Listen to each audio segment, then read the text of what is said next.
Tonight, we uncover a story that begins not in Rome, but under red lanterns burning in the temples of another empire.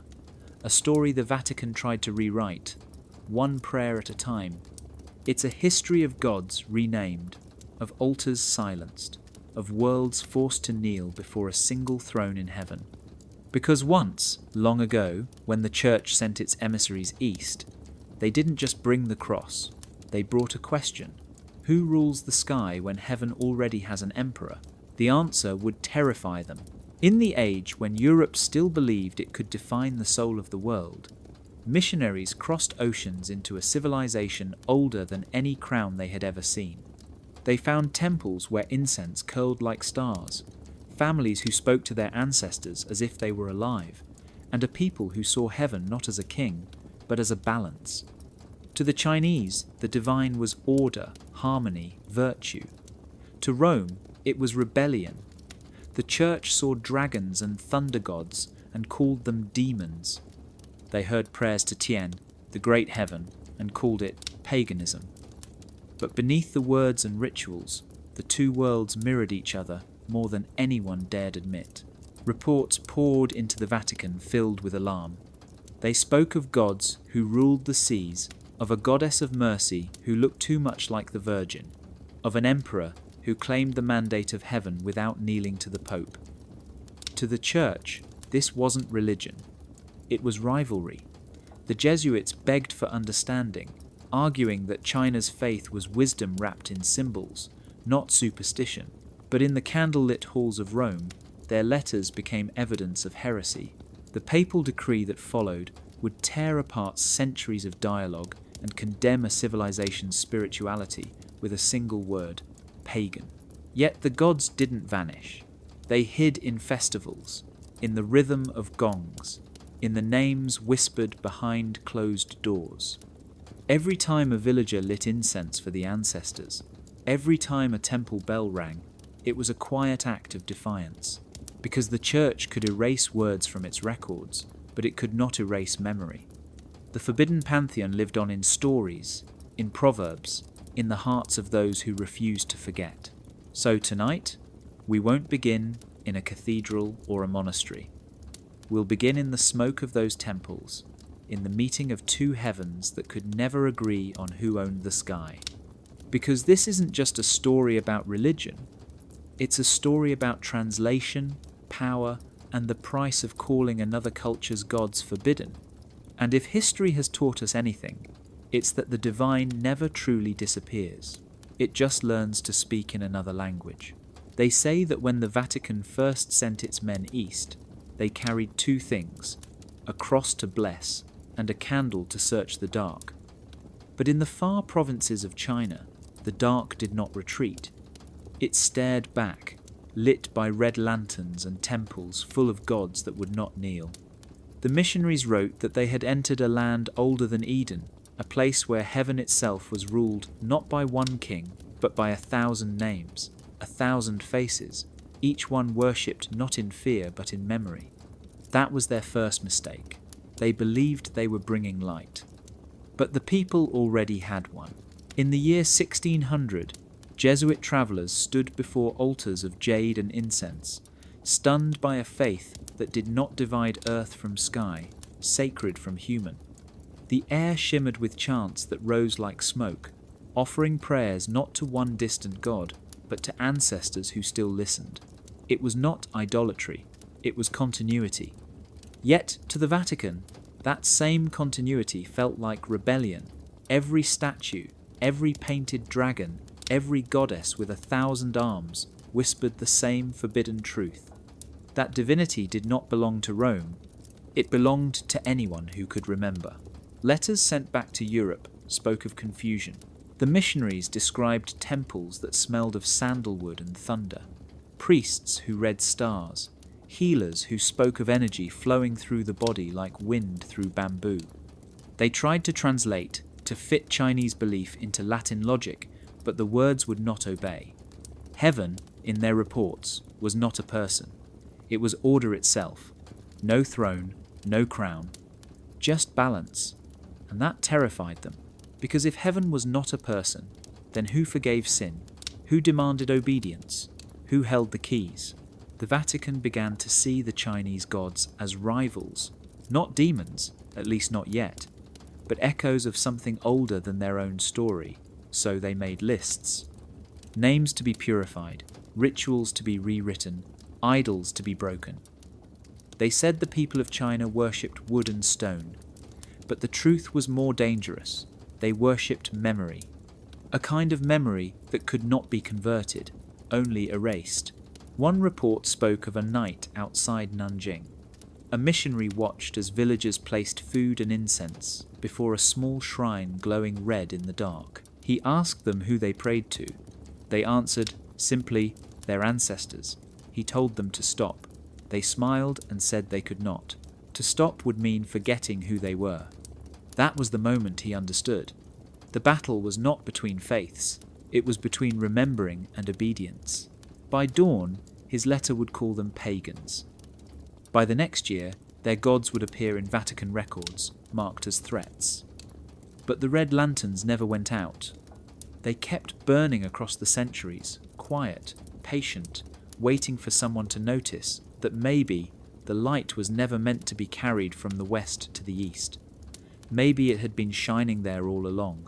When the envoys of Rome first entered the Forbidden City, they believed they had found the farthest edge of the world, but instead of chaos, they found order. A realm ruled not by the sword or the sermon, but by the mandate of heaven, a cosmic law that bound emperors to the stars.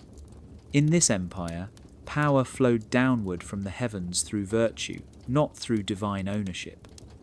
The Jesuits tried to explain that St. Peter held the keys to heaven, but the Chinese scholars only smiled. They already had a key. It was written in the alignment of constellations, the rhythm of seasons, the balance between heaven and earth. The two worlds stared at each other, each certain it was the mirror of truth. The Vatican came armed with absolutes. One God, one truth, one kingdom beyond this earth. The Empire of China lived by harmony. Heaven was not a king, but a principle, a living pattern that guided the rise and fall of dynasties. Where Rome saw sin, China saw imbalance. Where the Church demanded confession, the Emperor demanded moral restoration. It was not mercy they sought, but equilibrium. To the missionaries, this was heresy, hidden under elegance. To the court of scholars, it was arrogance, dressed as salvation.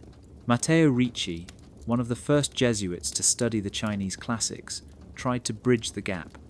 He wore the robes of a Confucian scholar, learned the poetry of the ancients, and translated Euclid into Chinese.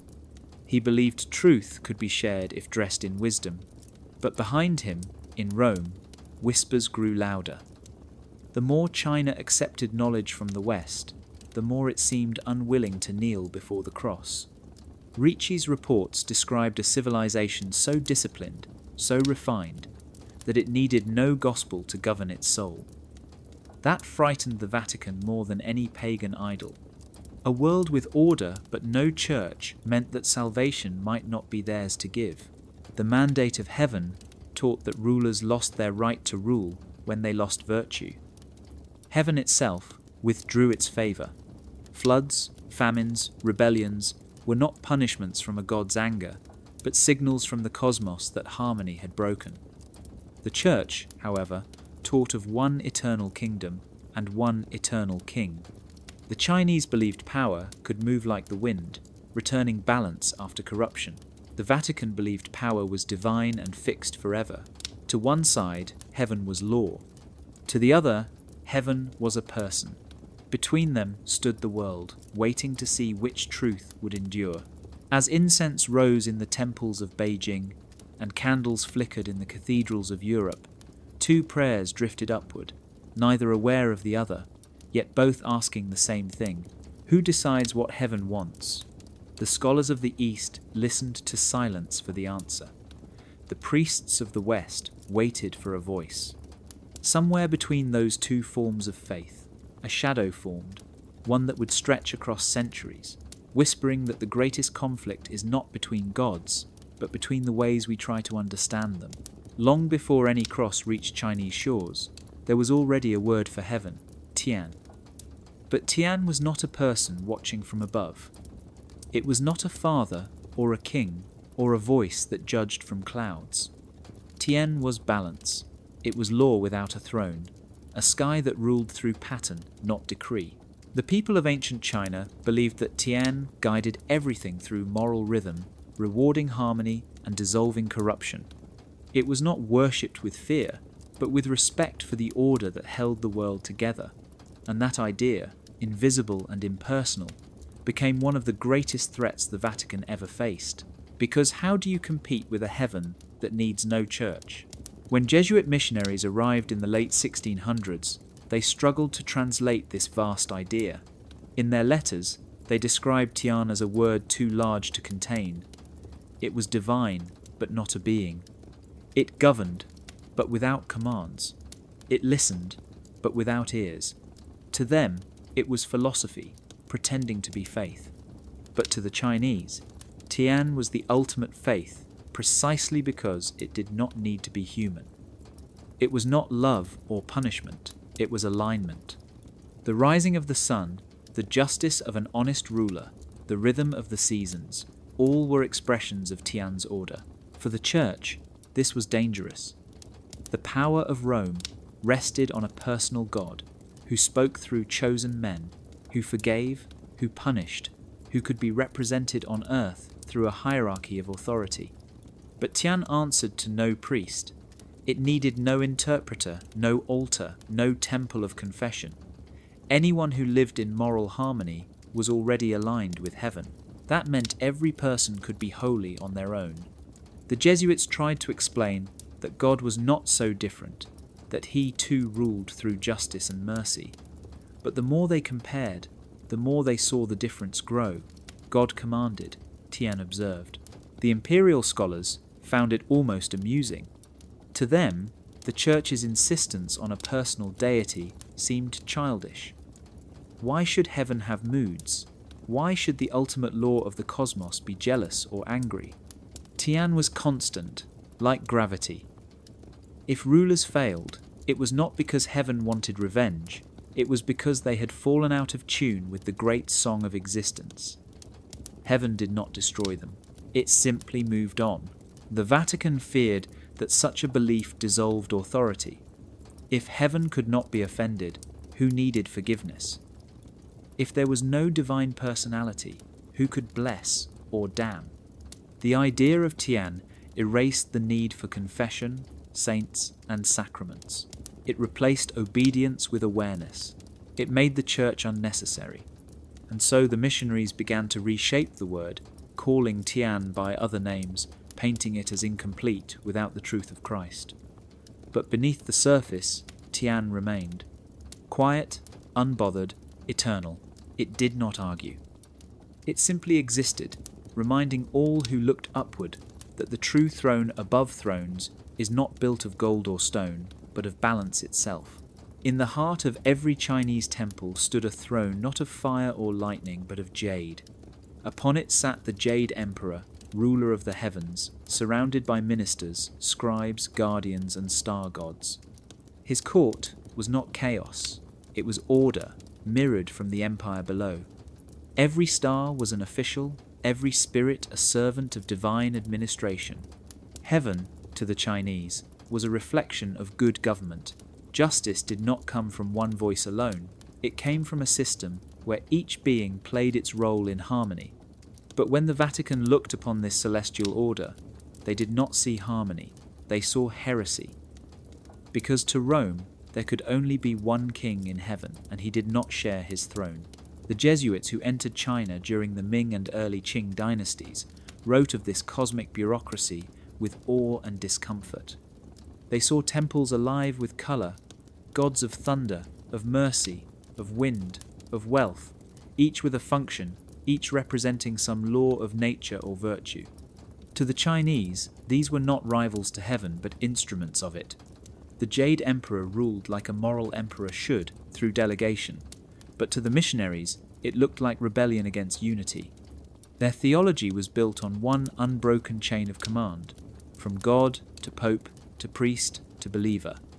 Yet here was a heaven that operated through councils and ministers, where authority was distributed, not absolute. They tried to explain monotheism to the scholars of Beijing.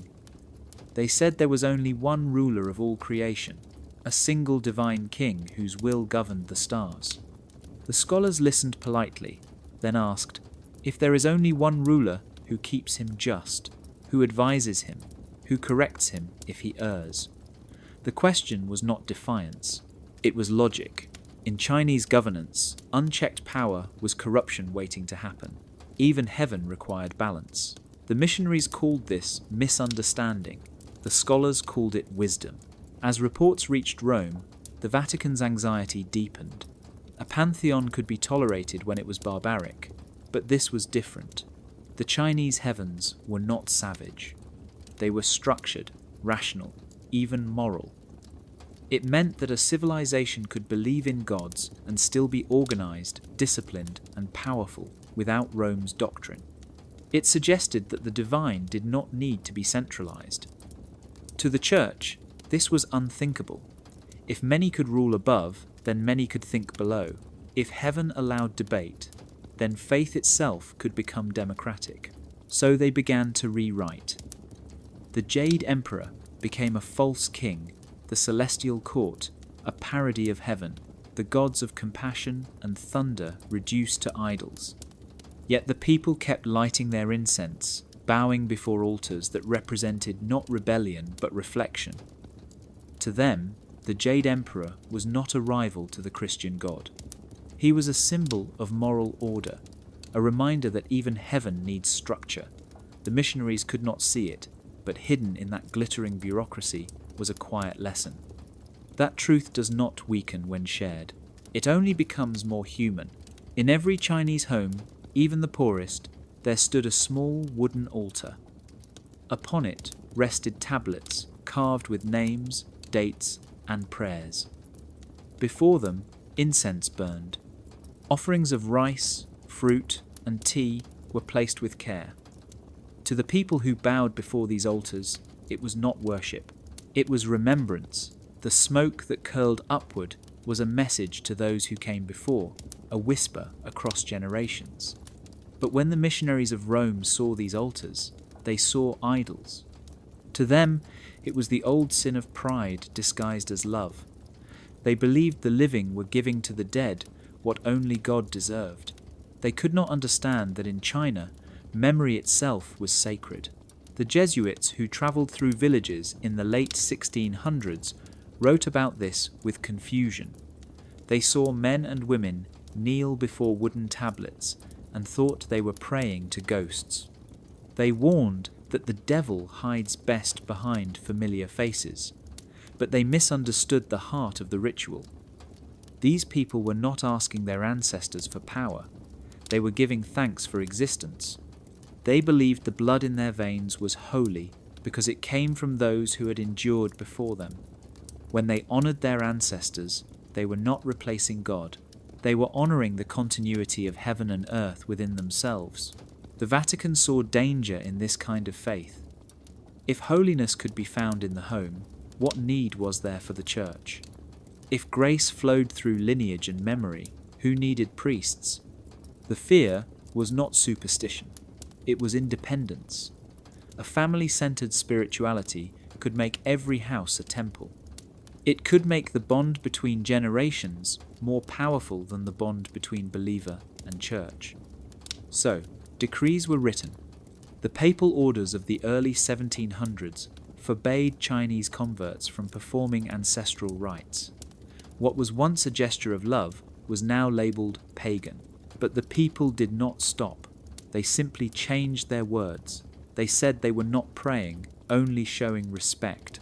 They hid their altars behind curtains, placed small crosses beside the ancestor tablets, and told the priests that the two beliefs could coexist. The truth was simpler. They could not abandon the ones who gave them life. Even emperors kept ancestral shrines. To deny one's ancestors was to deny one's own soul. The Church tried to replace memory with confession, family with fellowship, history with doctrine. But memory is older than any creed. It moves quietly through stories told at dinner tables, through names whispered in mourning, through gratitude passed from child to child. The missionaries believed they were saving souls from idolatry, but perhaps they never realized that in those dimly lit homes, under the smell of incense and wood smoke, the Chinese had already found a way to touch eternity. They did not need to look up at the sky to find heaven. They only needed to remember where they came from. The storm began quietly. At first, the Jesuit missionaries believed they had found a bridge between two worlds.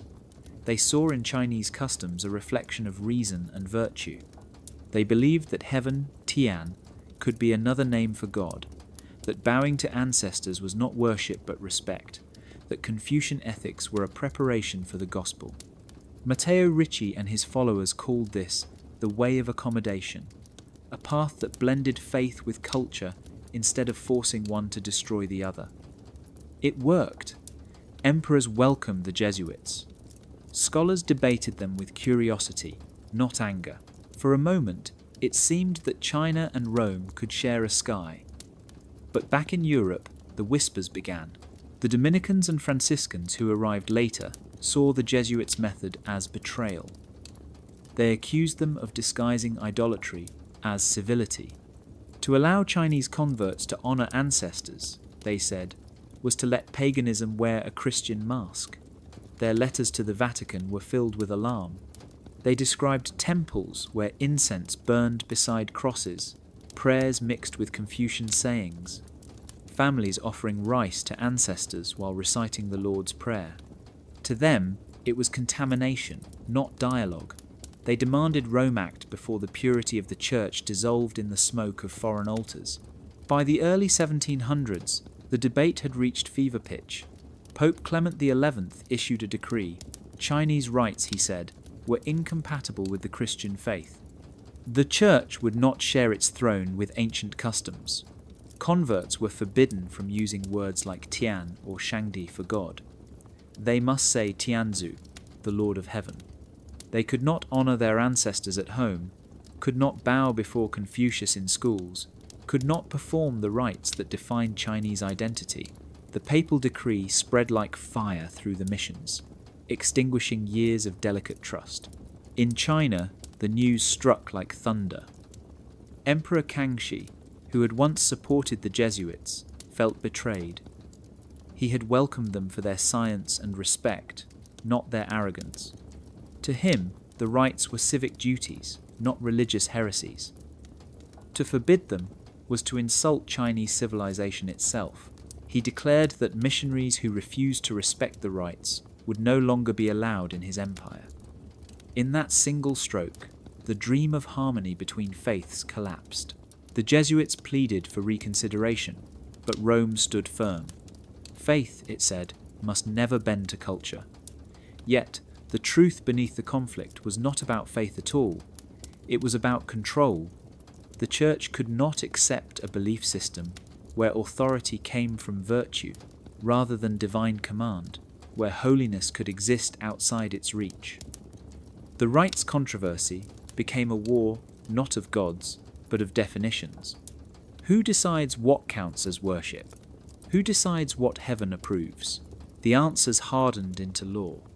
And from that point on, the red lanterns of China and the candles of Rome would never burn in the same light again. It began with a single word. When the first Jesuits stood before Chinese scholars and tried to explain their God, they faced a question that no theology class in Rome had ever prepared them for. What name should they use? The word God carried centuries of meaning, but it belonged to a different world, a different tongue. So they searched for a name that Chinese hearts would understand. Some chose Shangdi, the Supreme Lord mentioned in ancient texts, a being tied to the heavens, order, and virtue. Others preferred Tian, the sky that watches all things.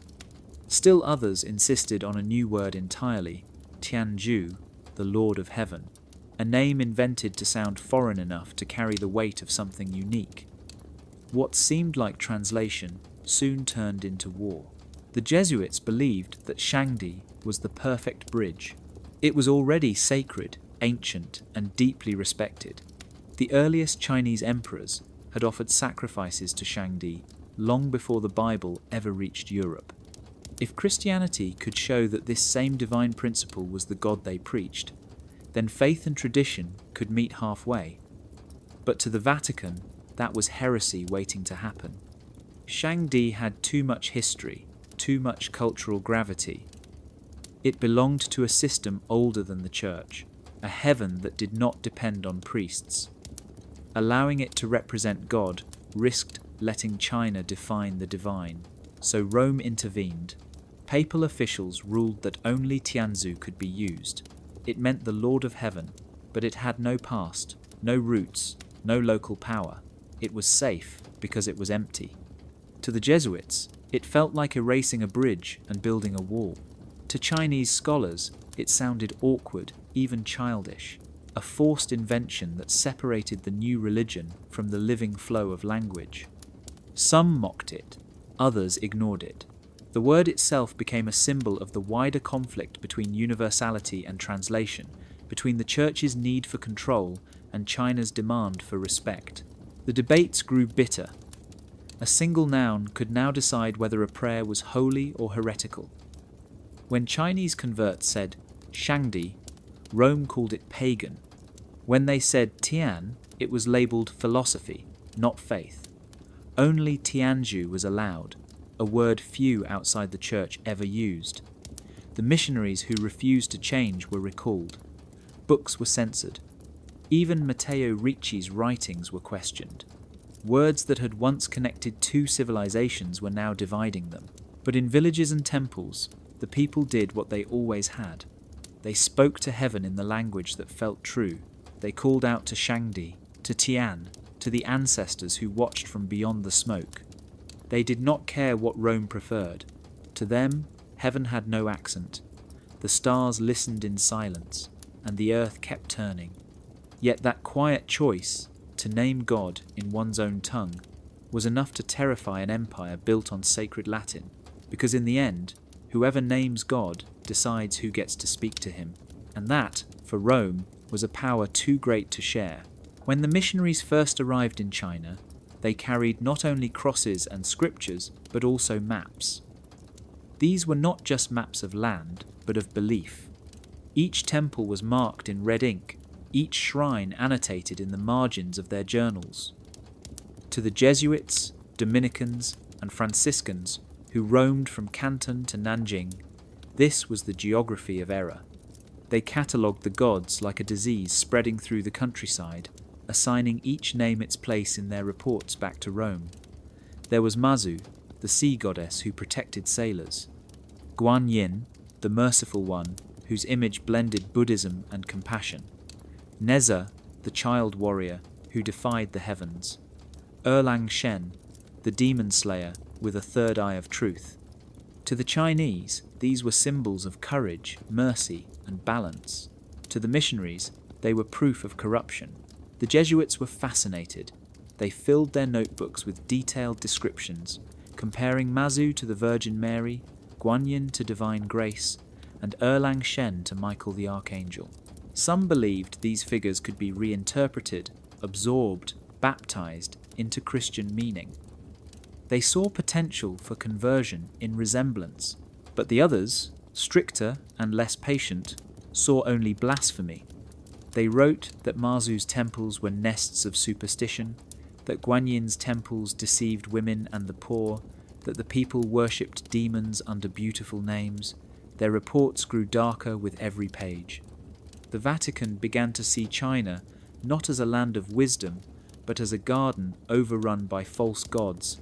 In Rome, the red marks on those maps told a story of invasion, not of armies, but of ideas.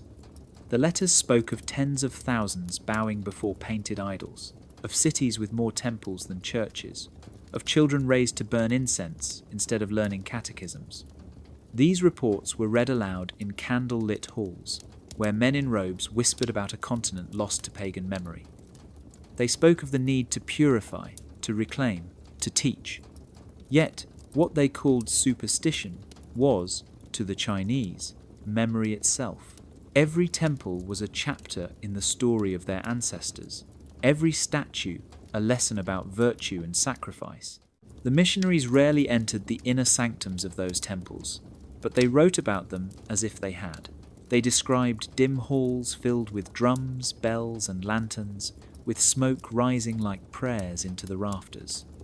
They imagined demons where others saw deities, and in doing so, they missed the truth entirely. The temples were not prisons of ignorance, they were schools of philosophy. Each god taught something: compassion, justice, courage, patience. But when belief is seen through the eyes of conquest, understanding turns into suspicion. By the time the last of those reports reached Europe in the early 1700s, the decision had already been made. The names of China's gods would be recorded, not to honor them, but to erase them. Every red mark on those missionary maps became a future site of silence.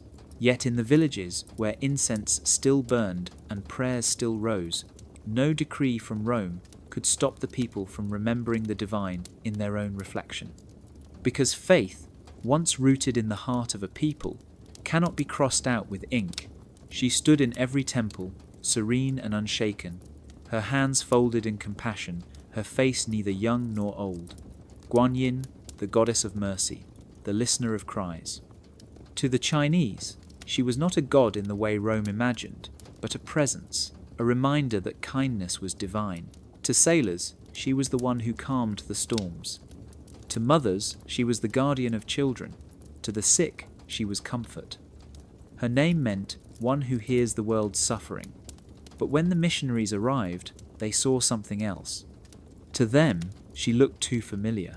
The gentle face, the flowing robes, the infant sometimes resting in her arms. It was the Madonna, the Virgin Mary, reborn in silk and incense. What began as recognition soon turned to fear. The Jesuits were the first to write about her. Matteo Ricci and his companions called her a shadow of truth, suggesting that perhaps the Chinese had unknowingly glimpsed the Virgin through ancient wisdom. They saw in Guanyin's mercy a spark of divine light. But as reports spread to Rome, sympathy turned into suspicion. The Dominicans accused the Jesuits of encouraging confusion. How could a Buddhist bodhisattva be compared to the Mother of God? They warned that the people were not converting, they were translating, reshaping Christianity into something too familiar, too comfortable, too Chinese. The resemblance was dangerous because it blurred the boundaries that gave the Church its power. If mercy could wear many faces, then truth might not belong to one name. The Vatican feared a faith that was flexible, a heaven that spoke more than one language, so they drew lines where none had existed before. Guanyin was declared a false Madonna, a counterfeit comforter. Her statues were labelled idols. Her temples were places of deception. The missionaries were ordered to teach that mercy flowed only from Mary, and that Guanyin's compassion was a trick of the devil. But how do you outlaw kindness? The people did not stop visiting her temples. Women continued to light candles before her image. Fishermen still offered prayers before sailing. Even in Christian homes, whispers of Guanyin lingered. Some converts hung small paintings of the Virgin that looked suspiciously like her, the same calm gaze, the same gesture of blessing. The Church called it compromise. The people called it faith that felt familiar. In truth, Guanyin's strength was not in her image, but in her ability to transform. She had once been male in early Buddhist texts, then female in later Chinese ones. She adapted, reflecting the heart of those who sought her. She was what compassion looked like in every age and every tongue. That was what frightened the gatekeepers of exclusive truth. For them, divinity had to remain singular, immutable, confined within doctrine. But Guanyin flowed beyond walls and names. She showed that mercy does not belong to one religion or one form. It lives wherever people listen to one another's pain. And that was the secret they could never erase. The reminder that love, not labels, is what heaven has always been trying to teach. When the missionaries first heard the Chinese stories of the Great Flood, they leaned in with fascination. A deluge that swept across the world, a righteous man who preserved life, divine warnings, and a promise of renewal. It sounded familiar, almost biblical. They wrote to Rome saying, perhaps this was proof that the Chinese had once known the truth of Noah. The Jesuits saw an opportunity. They told scholars that these tales were echoes of the same divine memory, that heaven had whispered the same story to different people.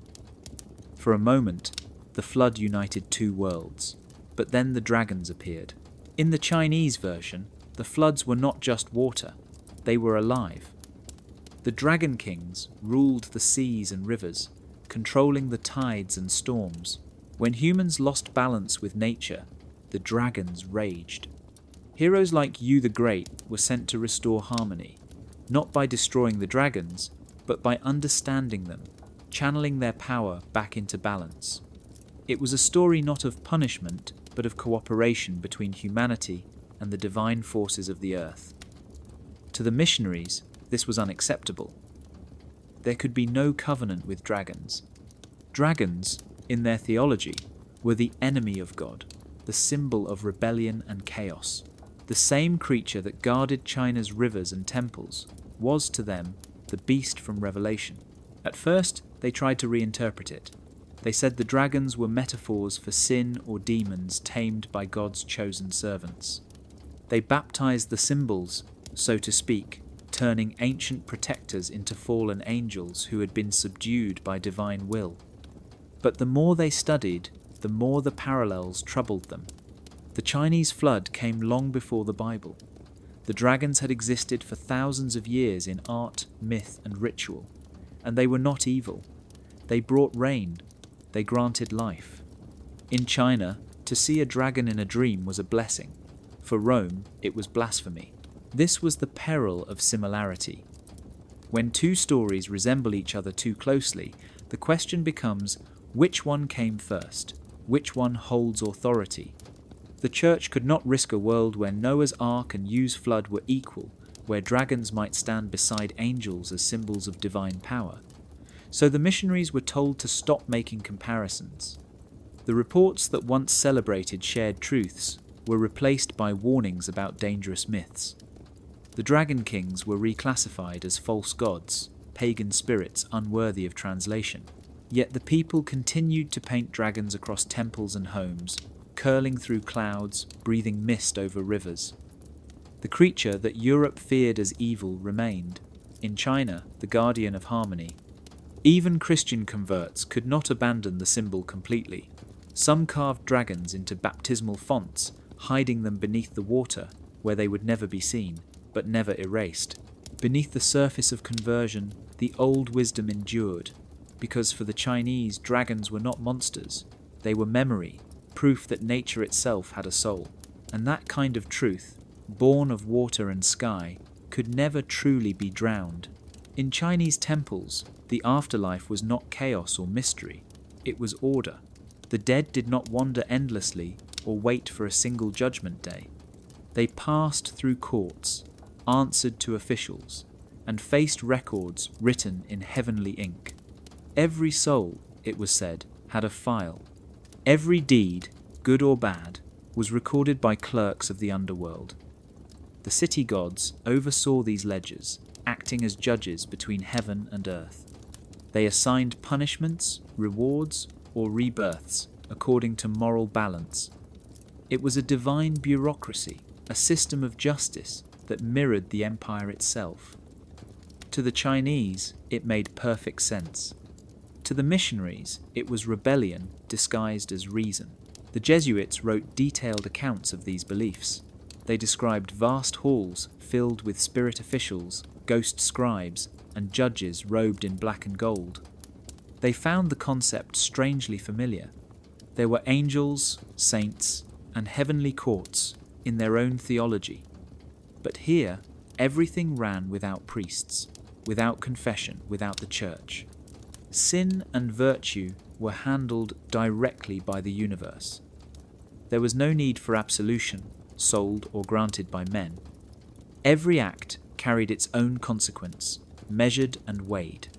To the Vatican, this was the most dangerous kind of heresy, the kind that sounded organized, moral, and complete. The system of the city gods was more than religion. It was civic morality turned sacred. Each town had a temple where citizens could pray for justice or plead for mercy. People believed their petitions would be carried to the underworld court, where spirits of past officials continued their duty even in death. The Jesuits saw crowds lighting incense before statues of judges and clerks, asking for fair trials or forgiveness. They mistook these scenes for idol worship, not realizing they were watching the spiritual version of local government. In China, heaven was not distant. It functioned like the empire, disciplined, bureaucratic, and always recording. The missionaries tried to replace the ledgers of karma with the sacraments of confession, but the people did not see why one should erase the other. To them, both heaven and the church spoke of good and evil, but one asked for obedience while the other asked for understanding. The moral books of the underworld were impartial. They did not care for faith or rank. A monk, a farmer, or a king all stood equal before the spiritual law. That equality was something the church could never fully embrace. By the early 1700s, reports from missionaries described the Chinese afterlife as a counterfeit heaven, a dangerous imitation of divine order. Yet secretly, many Jesuits admired it. They wrote that the Chinese had built a moral system that worked, one that kept peace without fear of eternal damnation. But admiration could not survive doctrine. Rome declared the system demonic, its judges false, its ledgers blasphemous. Still, the incense burned, the prayers were whispered, and the ledgers remained open, because for the Chinese, heaven's bureaucracy was not a rival to faith. It was proof that justice was everywhere, even beyond death, and no institution on earth had the right to claim it for itself. In the winding mountains of ancient China, Taoist monks spoke of a power that moved through all things. They called it qi, the breath of creation. It was not a spirit one prayed to, but a current one learned to feel. They said that qi flowed through heaven and earth, through rivers and wind, through every living body. By aligning this invisible energy, one could live longer, think clearer, and perhaps even step beyond death itself. To the Vatican, this sounded like sorcery, but to the Taoists, it was simply understanding the architecture of existence. They believed that the body was not a prison for the soul. It was a temple, a vessel where heaven and earth met. The Jesuit missionaries, who observed these practices in the 1600s, were fascinated and alarmed. They saw men sitting in stillness for hours, breathing as if in prayer, but without words. They saw diagrams of the body filled with channels and symbols, maps of invisible energy. They read about inner alchemy, where monks transformed spirit through discipline, breathing, and thought. It was not magic, but method. The goal was not to summon gods, but to refine the self until it resonated with the cosmos. For the Taoists, enlightenment was chemistry of the soul. For the Church, it was rebellion against grace. Catholic teaching said that the body was sacred because it was made by God, but it was also flawed, bound to sin, needing redemption from outside. Salvation came from faith, not from breath. The idea that humans could purify themselves through their own inner work seemed dangerous. If the body could generate its own divine connection, what need was there for sacraments or confession? The Taoists claimed that life and death were not opposites, but cycles, energy-changing form. The Church declared that only resurrection through Christ could conquer death. Between those two visions stood an unbridgeable silence. Jesuits tried to explain qi using European science. They compared it to the vital spirits described by Greek medicine, or to the pneuma of ancient philosophers. But their reports always ended the same way. They could describe it, but they could not translate it. Qi was not an idea to be believed. It was something to be felt, and that made it dangerous. Rome distrusted anything that could give people direct experience of the divine without mediation. To them, the Taoist alchemist sitting in stillness, was not seeking God but replacing him. Yet even as they condemned these practices, the missionaries could not deny their results. They wrote of monks who lived to extraordinary ages, of healers who cured through touch and breath, of farmers who spoke of balance and serenity as if it were a daily prayer. They called it superstition, but the tone of their letters betrayed awe. For the Taoists, the breath was not rebellion, it was harmony. To breathe in rhythm with heaven was to remember that creation still speaks through every inhale. Long after the missionaries left, the teachings of Qi endured, whispering a truth older than religion itself, that divinity is not found above or beyond, but within the quiet rhythm of one's own breath. When thunder rolled across the Chinese sky, the people did not just hear weather, they heard judgment. Leishan, the god of thunder, was said to ride the clouds with a hammer in one hand and a drum in the other, his strikes punishing the corrupt and protecting the pure. Lightning was his handwriting, brief flashes of justice scrawled across the heavens. Villagers prayed to him during storms, asking for mercy and balance. But when the missionaries arrived, they brought their own miracles of thunder. They held up relics, crucifixes, and holy water, claiming that even storms could be tamed by faith in the one true God. What began as awe quickly turned into rivalry. The Jesuits wrote that they had seen villages where people knelt to Leishan during storms, burning incense and shouting his name to keep houses safe. They described how locals believed lightning only struck where sin had gathered, that each bolt carried moral intent. To the missionaries, this was superstition, but secretly they understood the symbolism. Their own Bible spoke of thunder as the voice of God, of lightning as divine command. Yet the idea that another Sky Lord held power unsettled them. If Leishan could command storms, what did that mean for the Church's dominion over nature? Some Jesuits tried to compromise. They told villagers that Leishan was not a god, but a servant of the Christian Creator, a confused angel who obeyed the true Lord without knowing it. They even blessed the thunder temples, hoping to reframe them as shrines of natural wonder rather than worship. But other orders rejected this entirely. The Dominicans condemned such acts as betrayal, claiming that every clap of thunder was the devil mocking their mission. Reports sent back to Rome described villages trembling in fear of lightning while refusing baptism, priests losing ground to an invisible deity who spoke louder than sermons. The competition for the sky became personal. When storms destroyed churches, locals whispered that Leishan had rejected the foreign faith. When lightning spared a missionary house, the priests proclaimed a miracle of Christ. Both sides claimed the same clouds, the same electricity, the same roar of power as proof of their truth. The heavens became a courtroom, each flash a verdict, each thunderclap a witness, and in that cosmic argument, no one could claim victory. For the Chinese, the storm was not an enemy to conquer, but a teacher. It reminded them that power comes from harmony, not control. For the Church, it was proof that heaven responds to faith. Two visions of divinity clashed every time rain met earth, neither able to silence the other. By the early 1700s, the Vatican had labelled the worship of Leishan as pagan deception. But in China, the thunder drums continued to echo. Farmers still placed paper talismans above their doors. Children still bowed when the sky growled. Because no decree from Rome could stop the rain, and no sermon could own the lightning, the storms belonged to no one. They were reminders that the sky, in all its fury and brilliance, listens to all and kneels to none.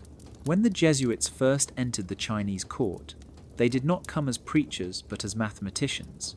Their faith was watched carefully, but their instruments opened doors that sermons could not.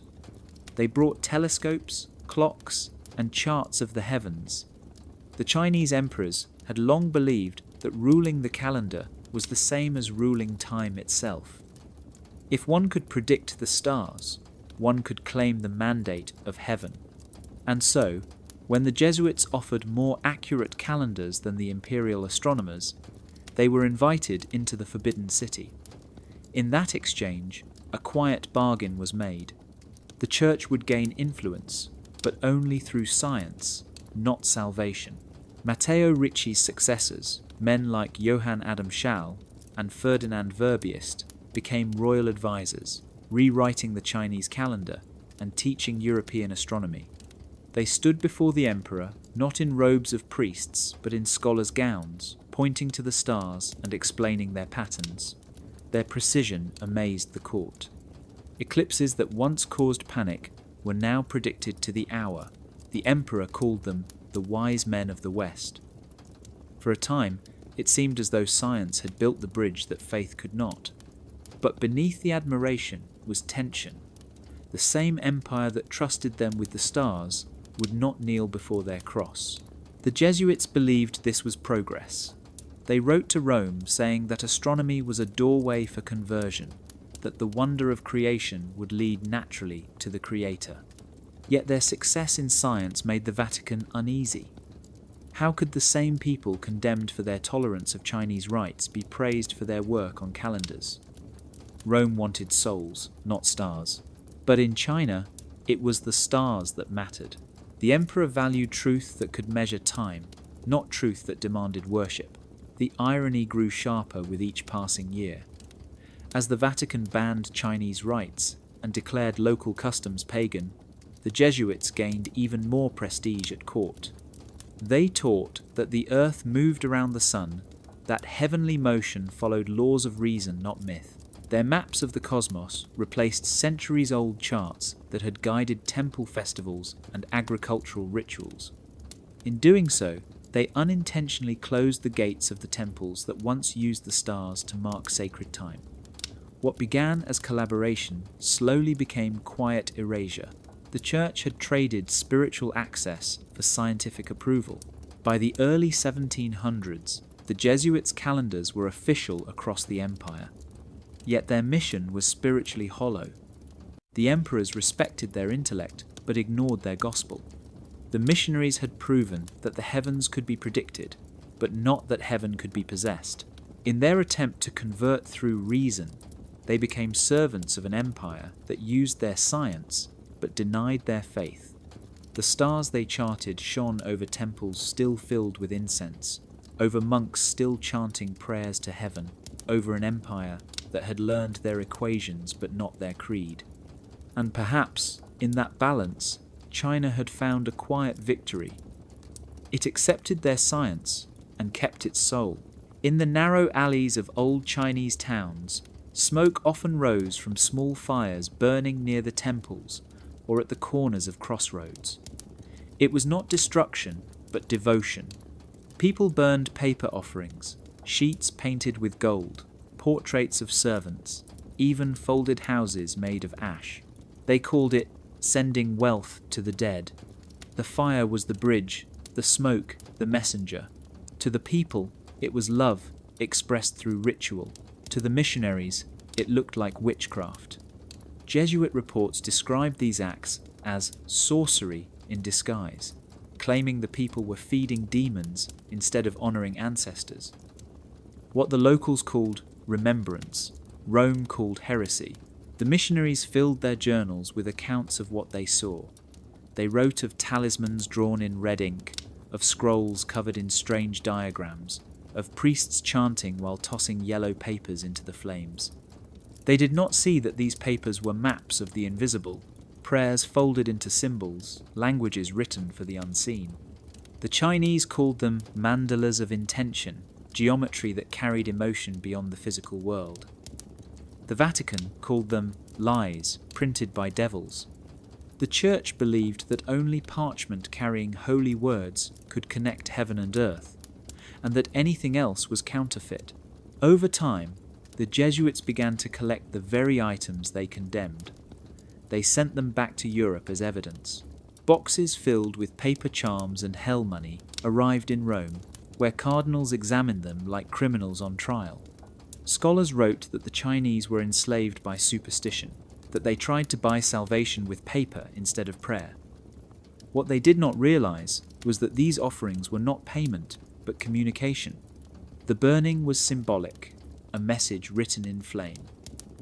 To send a paper home or a coin of ash was to say, "I have not forgotten you." In China, every act of burning was a reminder of continuity. Families believed that love did not end at the grave. Even emperors practiced these rites, burning scrolls for their ancestors to ensure the dynasty's fortune. When the missionaries demanded that converts abandon the custom, many refused.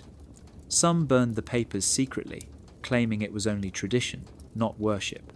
But the church saw no difference. Every spark was seen as rebellion. The smoke rising over the villages became evidence of resistance to conversion. By the early 1700s, papal decrees banned the practice entirely. The Jesuits were instructed to destroy the offerings and forbid their followers from participating. Yet the fires never truly went out. They continued to burn in the quiet hours of the night, behind houses and along riverbanks, their smoke curling toward the stars. The church had turned culture into evidence, devotion into crime, memory into sin. But in every wisp of smoke, the Chinese kept their truth alive. They did not see themselves as heretics. They saw themselves as messengers, sending love across worlds that no decree could separate. Because some forms of faith do not need churches or saints. Sometimes all they need is paper, flame, and a heart that refuses to forget. When Emperor Kangxi first met the Jesuits, he admired their precision, their instruments, and their knowledge of the stars. He saw in them not conquerors, but scholars, men who could measure time and predict eclipses with the accuracy of heaven itself. For years, he protected them, giving them positions in his court and allowing Christianity to grow quietly within his empire. He saw no reason that the teachings of the West and the wisdom of China could not coexist. To him, harmony was the highest form of order. But when word reached him that Rome had condemned the Chinese rites, calling the reverence of ancestors and Confucius pagan, the emperor's admiration turned to disbelief. He read the papal decree himself, and it felt like an insult wrapped in sanctity. How could men who barely understood the language of his people declare judgment on their customs? How could they speak of heaven's will while refusing to listen? Kangxi had welcomed the Jesuits because they respected Chinese culture. They studied, adapted, and served without arrogance. But now they were bound by orders from a faraway authority that saw the empire not as a civilization, but as a battlefield for souls. The emperor's patience broke. In a tone that was calm yet firm, he wrote that anyone who could not respect Chinese traditions should leave his empire. His words were not rage, they were reason sharpened by dignity. In his edict of the year 1721, Kangxi declared that Rome's interference had brought chaos to China. He stated that the rites for ancestors and Confucius were acts of respect, not worship. They maintained social order and moral education. To forbid them was to attack the foundation of harmony itself. The emperor explained that his people did not bow to idols but to virtue, that heaven favored those who honored their roots. He accused the missionaries of creating division, of turning faith into conflict. "Your religion," he wrote, "is small-minded. You do not understand the great principles of our empire." The Jesuits who read his response were devastated. They had tried for decades to build trust, to show that science and faith could coexist.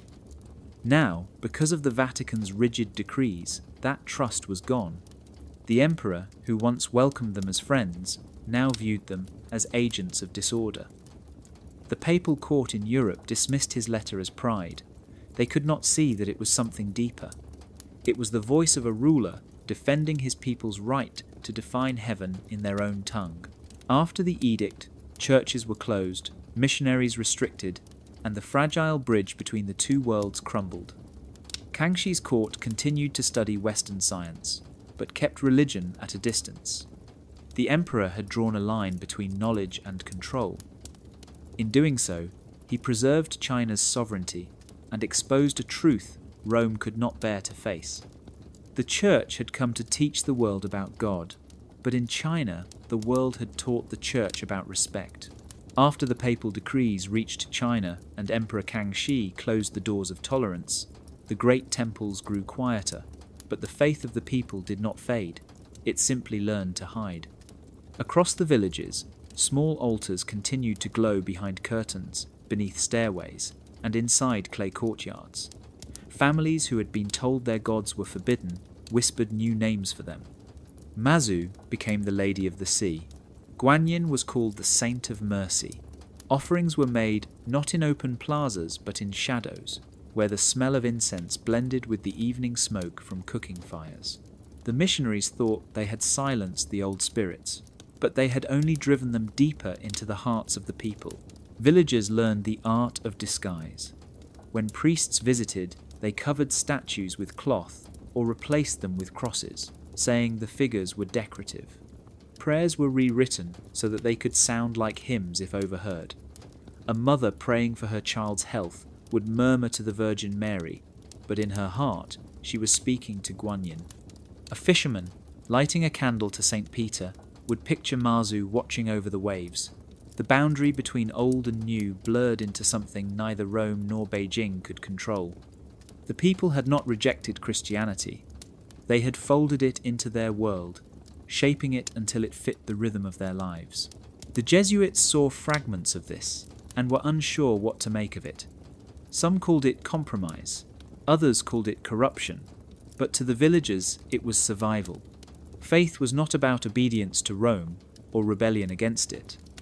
It was about keeping the invisible order alive, the balance between family, heaven, and earth. To abandon the gods was to forget the ancestors. To forget the ancestors was to lose the thread that tied the living to meaning itself, so they prayed quietly, their rituals stripped of grandeur but still filled with reverence.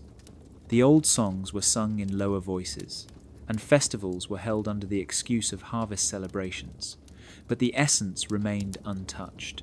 In time, even Christian icons took on new layers of meaning. The Virgin became a symbol of motherhood and mercy that blended with Guanyin's presence. Saint Michael, the warrior angel, began to resemble the protector gods of local shrines. The villagers did not see contradiction. They saw continuity. Heaven, they believed, spoke many languages and wore many faces. What mattered was not the name of the divine, but the sincerity of the offering. By the middle of the 18th century, reports sent back to Europe described a faith that refused to be erased. The missionaries had tried to build a new spiritual order, but the old one had simply adapted. The villagers still bowed, still burned incense, still whispered their prayers to gods who now wore borrowed names. The church had won decrees, the people had won time. Because faith, once rooted in the soil of daily life, does not die when forbidden. It changes shape, like water finding a new path through stone, always flowing, always returning to where it belongs. In every town and garrison of old China, one figure watched over the people, with eyes of bronze, and a sword that never rusted. His name was Guandi, the god of war, but he was not worshipped for bloodshed. He was honored for righteousness. His legend told of a man named Guan Yu, a general from the 3rd century who fought with unwavering loyalty and died for honor rather than betray his principles. Over time, the people made him divine. They said heaven itself recognized his virtue. Temples rose in his name, not to glorify violence, but to celebrate integrity so pure it could shake both earth and sky. To the Chinese, Guandi was proof that holiness was earned through action. To the Vatican, he was proof of danger. The Jesuits, who first learned of Guandi, admired his story, but feared its power. They wrote to Rome describing a god who inspired soldiers to act with justice and merchants to conduct business honestly, all without the need for church or priest. His worship crossed class lines. Scholars prayed to him for moral clarity. Farmers prayed to him for fairness. Officials swore oaths before his altar, promising to rule with integrity. Here was a God of virtue who needed no baptism, no gospel, no sacrament. He represented the terrifying possibility that moral perfection could exist outside Christianity. Rome believed righteousness must flow from divine grace. Only through God's forgiveness could a person be made good. Guandi stood for the opposite. He was good because he chose to be, and his divinity was the consequence of his humanity, not its denial. The Church had built its foundation on the idea that holiness must be mediated through faith and ritual. Guandi's legend shattered that wall. He embodied a covenant of loyalty between man and heaven that required no priest to interpret it. Missionaries tried to recast him as a misunderstood saint. They compared him to Michael the Archangel or to martyrs who died defending the faith. But the resemblance only deepened the problem. Guandi was not a servant of God. He was a symbol of virtue itself. His temples were filled with the smell of incense and the sound of drums. But beneath the surface was a moral philosophy that threatened political theology. If virtue was a choice, not a commandment, then moral power could exist beyond the Church's reach. As Guandi's cult grew, even emperors paid him tribute. His image was placed beside official seals. Soldiers carried his banners into battle. Merchants swore contracts under his gaze. The Vatican could not compete with such authority. They dismissed him as a pagan idol, a fabrication of human pride. But the people knew better. Guandi was not a rival to heaven. He was a mirror of it. His story whispered that divinity is not inherited or bestowed, but lived. And that was the truth Rome feared most, that a man could become sacred not through faith, but through the simple, unstoppable act of being good. The first thing the missionaries noticed about China was not its temples, but its geometry. The land itself seemed to be arranged with purpose, as if the earth were following invisible lines. Villages were built where rivers curved gently, doors faced the rising sun, and pagodas stood like compass needles, pointing toward balance. It was not chance. It was feng shui, the ancient art of aligning the human world with the flow of heaven and earth. To the Chinese, this was science and spirituality joined as one. To the missionaries, it was strange mathematics, an order without God. They measured cathedrals by divine proportion, by crosses and aisles. But here, the ground itself was sacred. It obeyed no creed but harmony. When Jesuits like Matteo Ricci walked through Beijing, they admired the symmetry of the Forbidden City. Every gate, every courtyard, every column followed cosmic logic. The emperor's throne faced the southern sky, where warmth and life came from. The city's walls mirrored the constellations above. The Chinese did not build to glorify heaven. They built to participate in it. A pagoda was not just a tower. It was a prayer made solid, a spiral that guided the spirit upward. Even its odd number of tiers mattered. Odd numbers meant movement, the continuing pulse of creation. To the Chinese, beauty and balance were proofs of truth. To the Vatican, beauty was meant to remind humans of their distance from perfection. The missionaries built churches in China, tall and narrow, their ceilings painted with angels. They believed heaven was above and man below. That sacred space was meant to separate the two. The Chinese built temples wide and open, where the air and light could flow freely, where the boundary between human and divine was thin as mist. When the missionaries saw this, they said it lacked reverence.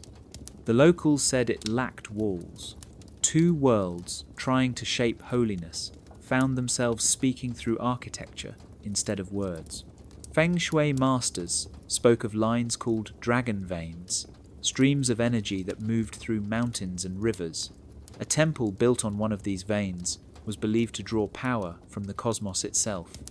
Jesuits, trained in geometry and astronomy, tried to find a rational explanation. They thought in terms of magnetism, of compass fields, and balance. But what they could not accept was that this system gave the people a spiritual independence. The Chinese did not need priests to find sacred ground. They only needed a compass, a mountain, and the patience to listen to wind and water. By the early 1700s, The Vatican dismissed feng shui as superstition, but the Jesuits knew better. They saw in it a philosophy that mirrored their own belief in order, only without hierarchy. The Chinese saw the world as a cathedral with no roof, every direction alive with spirit. The Church built its altars of stone to contain holiness. The Chinese built theirs to release it. And when the bells of the cathedrals rang against the bronze chimes of the temples, it was not war. It was a quiet conversation between two geometries of faith, each asking the same question in its own design. How do you build a place where heaven and earth can meet? The meeting of China and the Vatican did not happen only in temples or palaces. It also happened in the holds of ships that crossed the oceans, carrying silk, spices, and secrets. Merchants sailed for profit, but their cargo carried more than goods. Alongside bolts of fabric and porcelain vases lay scrolls, books, and letters written in languages that few could read. Sutras from the East and catechisms from the West shared the same salt air. The missionaries called it divine providence. The sailors called it good business. Ideas travelled like contraband, hidden among trade routes that connected the world long before anyone realised how powerful they were. Every port became a place of exchange, not only of money but of belief. Jesuits traded maps for manuscripts. Monks traded prayers for navigation charts. Buddhist texts written in gold ink found their way to European libraries, while Latin Bibles wrapped in silk found their way into the hands of Chinese scholars. Both sides thought they were the teachers. Both were, in truth, the students. In the harbours of Macau and Canton, merchants watched as philosophy passed from hand to hand like rare treasure. Somewhere between faith and commerce, a new kind of curiosity was born. The missionaries believed that trade was a tool for God. If they could bring clocks, glass lenses, and calendars that impressed the imperial court, then perhaps they could also deliver the message of salvation. The Chinese saw the same exchange differently. To them, knowledge was part of the flow of life, not a conquest of it. They took what was useful, what harmonized with their world, and left the rest behind. Western science merged with Taoist cosmology, while Christian art absorbed the curves and colors of Eastern imagination. Even the ships that sailed between these worlds seemed to mirror the balance of opposites, half sacred, half practical, moving between belief and necessity. In one Jesuit letter from the early 1700s, a missionary wrote of seeing Buddhist monks and Catholic priests sitting together on a dock, both copying texts as traders shouted prices around them. He said it was like watching two different prayers to the same ocean. The monks wrote of compassion, the priests wrote of redemption. Yet both used the same ink, the same parchment, the same patience. In those small, unrecorded moments, something greater than conversion was happening. The world was beginning to realize that knowledge cannot be owned. It only moves, reshaping itself wherever it lands. By the time the Church understood this, it was too late to stop it. The doctrines they carried into China returned to Europe transformed, touched by Confucian ethics and Taoist insight. Philosophers in France and Italy began to write about balance and moral order, unknowingly echoing the very ideas the Vatican had once condemned. The merchants had carried more than silk. They had carried seeds of change. On every voyage, monks and missionaries thought they were spreading their truth, but the ocean had its own plan. It traded truths as easily as it traded gold, teaching both East and West that memory and faith are not fixed treasures, but currents that flow endlessly between shores. In the humid southern provinces of China, the Virgin Mary began to change. The statues that arrived with the Jesuits were pale and carved in European stone, but the people who prayed to her saw someone else. They dressed her in silk robes embroidered with lotus flowers. They painted her eyes darker, her face softer, her smile patient like that of Guan Yin. They called her the Holy Mother, but they whispered her name as if it had always been part of their language. The missionaries did not know what to make of it. At first they were pleased. The people were embracing Mary, but as time passed, they realized she was no longer entirely theirs. she had become something in between, not Roman, not Chinese, but both. In villages near the coast, sailors offered incense to her image before setting out to sea. Farmers left rice and fruit at her feet during harvest festivals. The church saw this and grew uneasy. What they called syncretism, the people called survival. The Chinese had not rejected the Virgin. They had translated her. She became a bridge between two worlds, the symbol of a mother who understood all prayers, no matter the tongue. When missionaries accused converts of turning her into Guanyin, the villagers smiled and said, "Mercy is the same everywhere." How could compassion be foreign? Reports sent back to Rome described the problem in fearful tones. They said the Chinese had made Mary too human, too familiar, too much their own. The statues were clothed in red instead of blue. Incense replaced candles. Some altars even had bowls of tea beside them.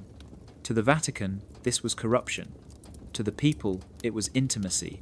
They believed the Holy Mother listened more closely when dressed like them, when surrounded by the scent of their own soil.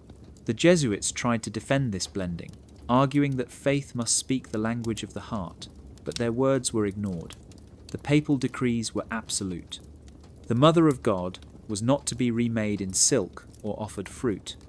She must remain untouched, unchanged, perfect in European marble. Yet perfection, as the Chinese saw it, was lifeless if it could not move with time. And so, quietly, the silk Madonnas remained.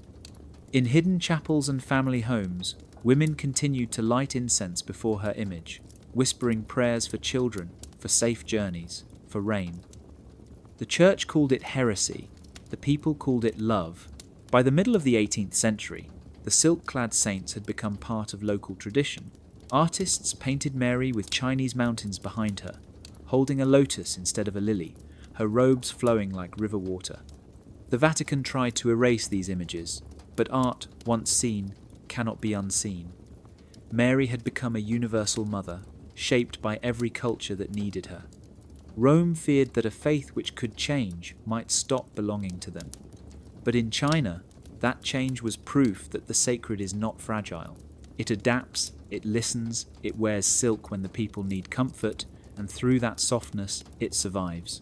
By the early 1800s, the air in China had grown heavy with decrees.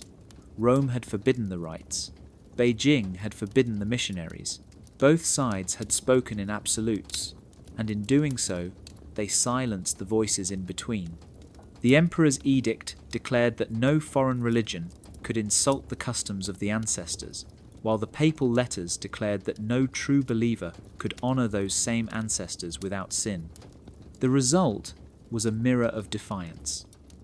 The church and the throne had become reflections of each other, both unwilling to bend, both certain they were defending truth, and between them, the temples and churches grew quiet.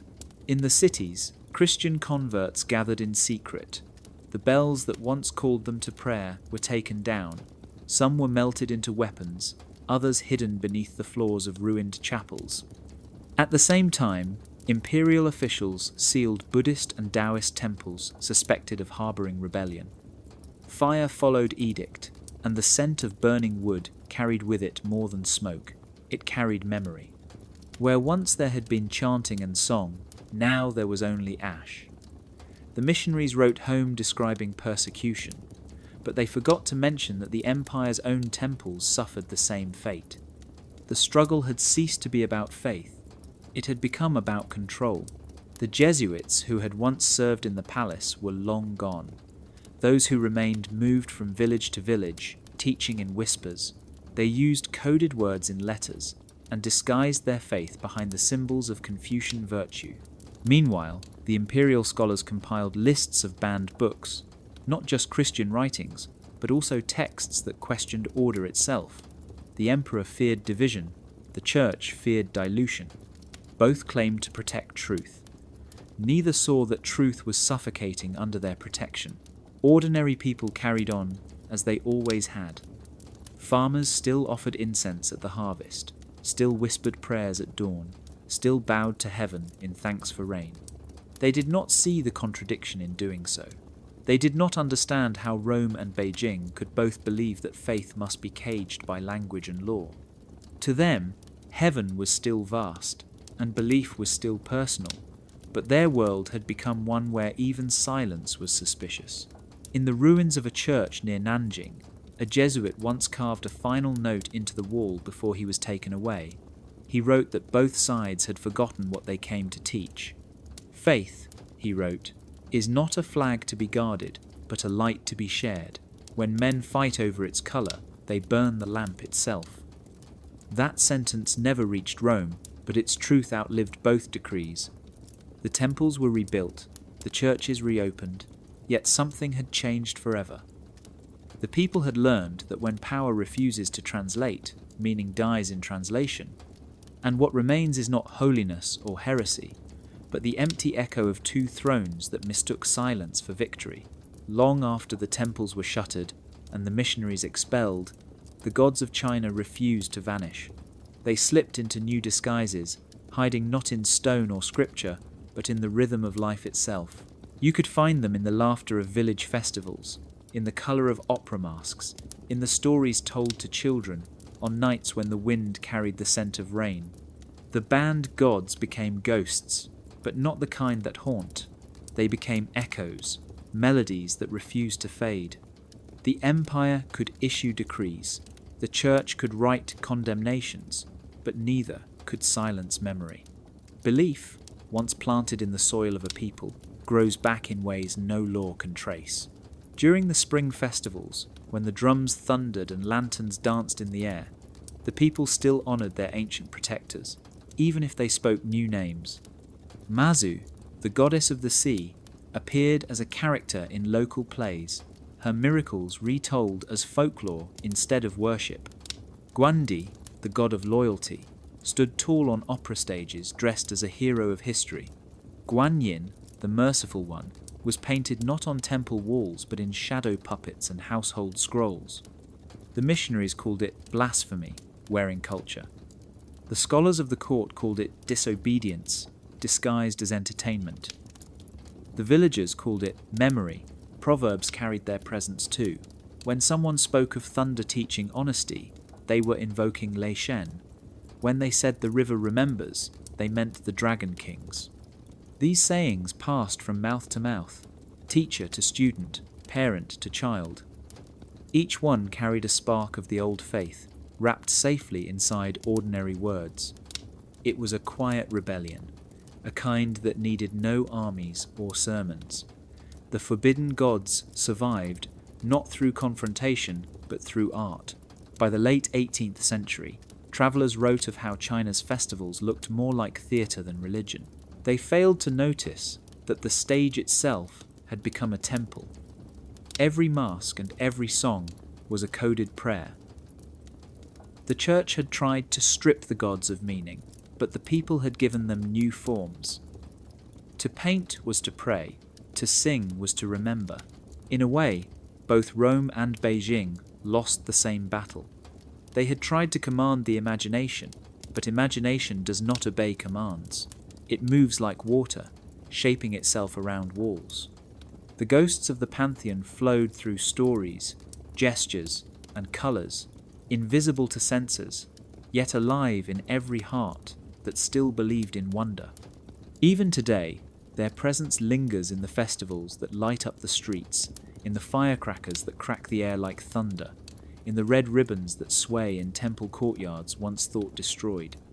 The gods may have been outlawed, but they never left. They simply learned how to sing in secret, turning silence itself into their final hymn. In the end, after the ashes settled and the decrees faded into the past, what remained was not Rome or Beijing, not victory or defeat, but a question that neither side could silence. What happens when the throne in heaven is not made of gold or clouds, but of conscience? When the temple is no longer a building, but the quiet space inside the human heart?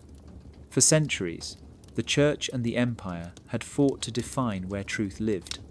They drew maps, wrote laws, and crowned themselves guardians of the divine. Yet all the while, the people they ruled over continued to pray, to think, and to remember, on their own terms. No doctrine could fully reach the place where faith begins, that secret point within every person where belief is not taught but felt. The Chinese had called it Tian, the order that moves through all things. The missionaries had called it God, the creator who speaks through revelation. But both words pointed toward the same mystery, the same light reflected in different mirrors. When the Vatican condemned the rites and the emperors shut the churches, they believed they were defending truth from corruption. What they were really defending was ownership. But truth does not belong to anyone. It moves freely, crossing borders, wearing new faces, waiting for those who listen rather than command. As the centuries turned, the forbidden gods became memories, and the missionaries became stories. Yet something deeper survived, a realization that perhaps all faith begins the same way, not in scripture, but in silence. When a person looks up at the night sky and wonders if someone or something listens back, that is where heaven begins. Not above the clouds, but behind the eyes. The old Chinese philosophers said that the moral heart is the echo of heaven. The Jesuits might have called it grace. Both were right. In that quiet place, there are no pagans, no heretics, no converts. There are only seekers. The wars over words and rituals were loud, but the truth beneath them was simple. Every act of prayer, whether whispered before an altar or spoken to the wind, was an attempt to bridge the same distance between fear and hope, between self and eternity.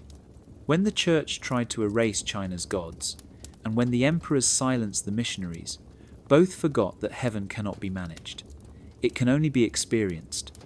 Now, centuries later, the ruins of those old temples and cathedrals stand as reminders of that lesson.